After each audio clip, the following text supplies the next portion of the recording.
KaraokeBooks. Emma. Written by Jane Austen. Audiobook. Chapter 37.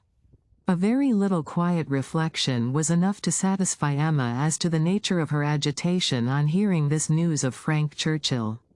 She was soon convinced that it was not for herself she was feeling at all apprehensive or embarrassed, it was for him. Her own attachment had really subsided into a mere nothing, it was not worth thinking of, but if he, who had undoubtedly been always so much the most in love of the two, were to be returning with the same warmth of sentiment which he had taken away, it would be very distressing. If a separation of 2 months should not have cooled him, there were dangers and evils before her, caution for him and for herself would be necessary. She did not mean to have her own affections entangled again, and it would be incumbent on her to avoid any encouragement of his. She wished she might be able to keep him from an absolute declaration. That would be so very painful a conclusion of their present acquaintance. And yet, she could not help rather anticipating something decisive. She felt as if the spring would not pass without bringing a crisis, an event, a something to alter her present composed and tranquil state.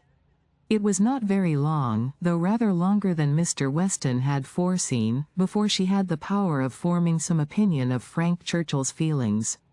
The Enscombe family were not in town quite so soon as had been imagined, but he was at Highbury very soon afterwards. He rode down for a couple of hours, he could not yet do more, but as he came from Randalls immediately to Hartfield, she could then exercise all her quick observation, and speedily determine how he was influenced, and how she must act. They met with the utmost friendliness. There could be no doubt of his great pleasure in seeing her. But she had an almost instant doubt of his caring for her as he had done, of his feeling the same tenderness in the same degree. She watched him well. It was a clear thing he was less in love than he had been. Absence, with the conviction probably of her indifference, had produced this very natural and very desirable effect.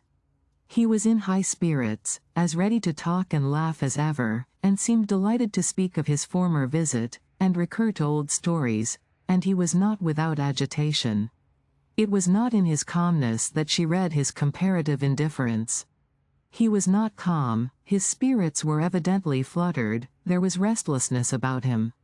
Lively as he was, it seemed a liveliness that did not satisfy himself, but what decided her belief on the subject was his staying only a quarter of an hour, and hurrying away to make other calls in Highbury.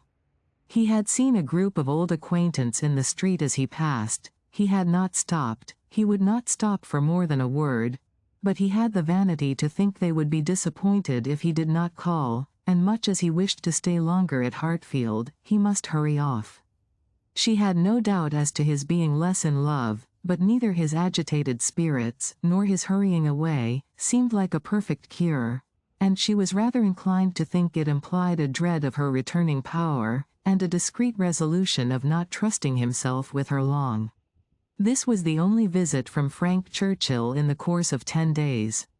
He was often hoping, intending to come, but was always prevented. His aunt could not bear to have him leave her. Such was his own account at Randalls. If he were quite sincere, if he really tried to come, it was to be inferred that Mrs. Churchill's removal to London had been of no service to the wilful or nervous part of her disorder. That she was really ill was very certain, he had declared himself convinced of it, at Randalls. Though much might be fancy, he could not doubt, when he looked back, that she was in a weaker state of health than she had been half a year ago. He did not believe it to proceed from anything that care and medicine might not remove, or at least that she might not have many years of existence before her. But he could not be prevailed on, by all his father's doubts, to say that her complaints were merely imaginary, or that she was as strong as ever. It soon appeared that London was not the place for her. She could not endure its noise.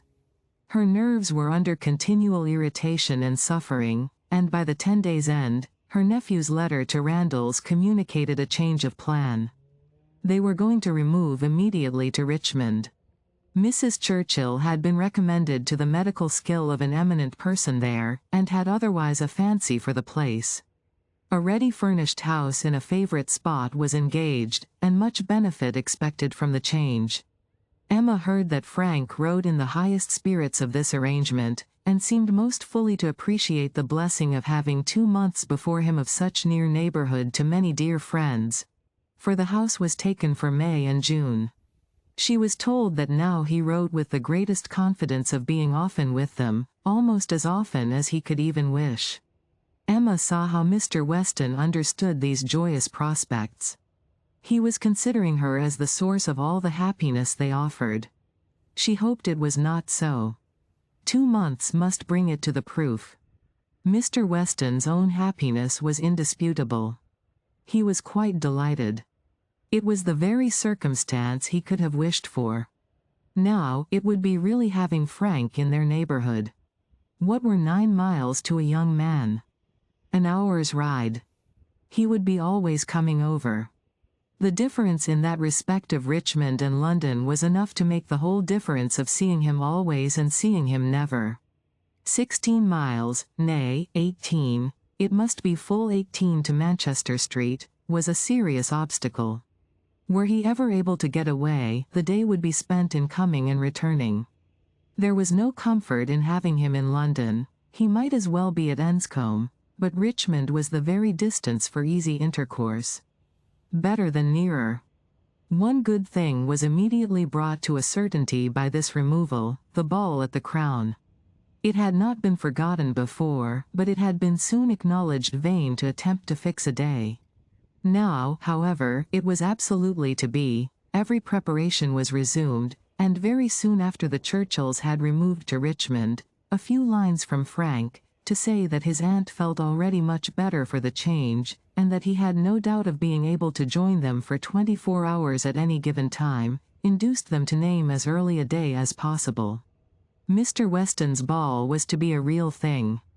A very few tomorrows stood between the young people of Highbury and happiness. Mr. Woodhouse was resigned. The time of year lightened the evil to him. May was better for everything than February.